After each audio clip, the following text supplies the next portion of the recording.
Hey, what's going on, Rocket League player? In this video, I'm going to show you a very simple, very easy, and very effective offensive rotation. So check it out.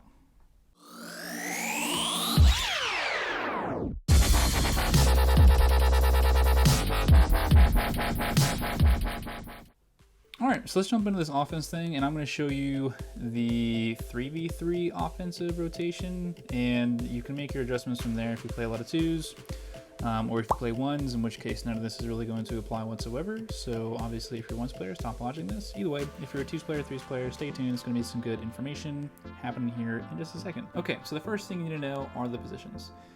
You have first man, right? You have second man, and you have third man. And pay attention to these colors here, because everything you see from this point on is going to be color coordinated. So you've been playing Rocket League for a minute. You realize your offensive pushes or your offensive rotation or your pressure just isn't quite there. You feel like you're always on the defense. I got it. However, when you are on offense, you can probably agree with me when I say that the ball is going to approach from this side or is going to approach from this side. Just typically speaking, the ball is going to be played into the corner, okay? So with that in mind, let's talk about those positions as I was describing before. So obviously, if you're making an offensive push coming from one of those directions, you have what's called the first man on the ball, pushing it up the field, probably into the corner to make the pass, okay? That's what first man is doing.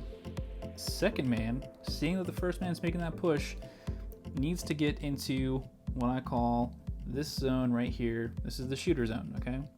This is where second man needs to sit. It's pretty much just outside their goal box. The reason why you want to sit in this area right here is because it opens up the most opportunities for you to shoot the ball. It keeps your angles open, and it allows you to react to the most things happening depending on where the ball is passed, right? Because you can always shoot a ball that's in front of you.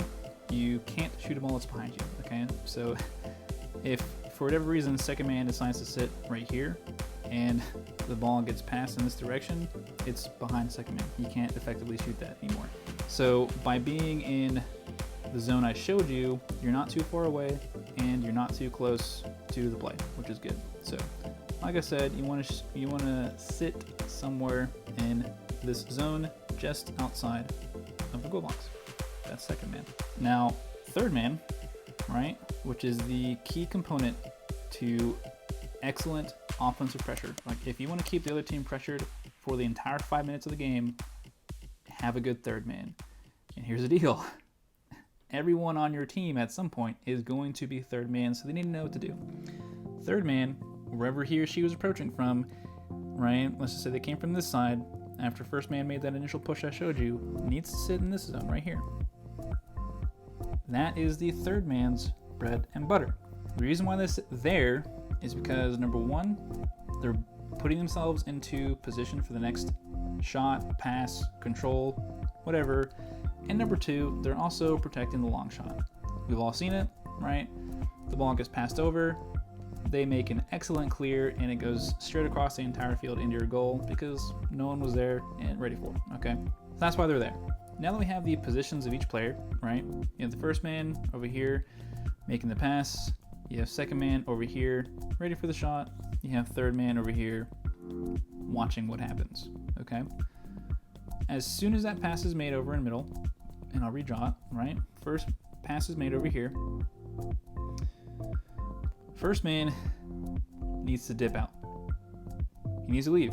He needs to get out of the way of whatever's happening next, okay? So first man dips out, probably somewhere in this direction, and he's rotating behind his team. He's rotating behind third man, right? Third man over here, rotating behind that person.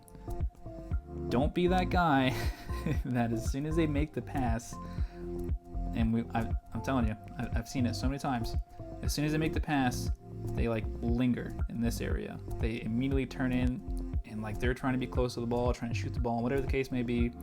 They're just getting in the way, okay? Like, that's a really big scribble. Don't be that guy, okay? Get out of the way. Your team is there. Your team is ready and waiting to shoot, pass, whatever the case may be. You don't have to be in every single play. I promise. You don't have to. So first man, you get out and you rotate behind third man. Now, at this point, second man has pushed up to shoot the ball, which is great. That's what second man is there for. So now the second man has gone to take that shot. Third man is watching and waiting to see what happens next. Now, without getting into why I know this, just trust me in the fact that based on the scenario I've drawn out here, the ball is more than likely going to be cleared out to the left.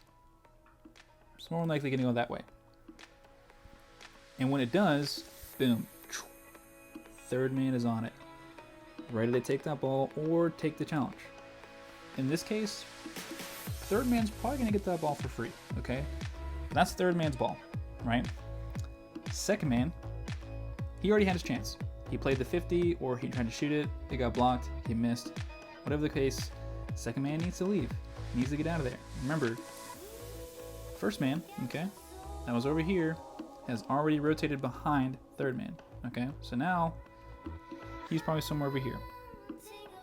So then, second man, who made the shot, didn't get it, missed it, whatever the case, moves out, or pick up these boost pants, pick them up, they're your friends. Moves out to get behind first man. Or should I say, second man. So, to declutter all of this just a little bit, first man makes the pass, boom. He gets out of the way, gets behind his third man. Second man is making the shot, bam bam, okay? The shot gets blocked, it goes out in this direction. So now it's third man, boom, he's on it to take care of that ball. While he's taking care of that ball, guess what's happening? Two things simultaneously, okay? Bear with me here. Second man who shot the ball is now rotating out and getting behind the guy who was first man, who's now getting behind the guy who was third man, right? You see what I did there? Okay. You see how this is kind of like rotating in on itself, right? Over and over again. That is offensive rotation. It's messy. It gets confusing really quick if you're not paying attention to what's happening, okay? But the premise is this. No matter what, okay? No matter where you are on the field, after you have made your pass, shot your ball, or completely whiffed, right? Get behind whoever is currently third man. Now, I get it. You have some people who will sit inside your goal box on the other side of the field the whole game, right? And they won't get in there to try and make a shot, okay? You're probably gonna have to cut those people off, right? You cut in front of them all the time because they're just not close enough. They're not getting to the ball fast like they should be. I understand that. And that's perfectly understandable. And sometimes it's appropriate to cut rotation like that. But for the most part, if you're always getting behind your team who is there to take the next action on the ball, you're never going to give away a free shot to the other team, and you're going to decrease on double commits, which they're probably like the number one leading reason you can get scored on in this game, especially in the higher ranks, is because you double committed for the ball, right? So you make your action, you get out of the way, rotate behind your team. You make your action, make your action, you get out of the way, rotate behind your team. This person comes in, take the next hit on the ball, right? Then it's this person coming back in, then it's this person coming back in, right? If you have the same person going for the ball over and over and over and over and over again on offense, you probably have issues. Thanks for watching, and if you like this video, don't forget to like and subscribe. Peace.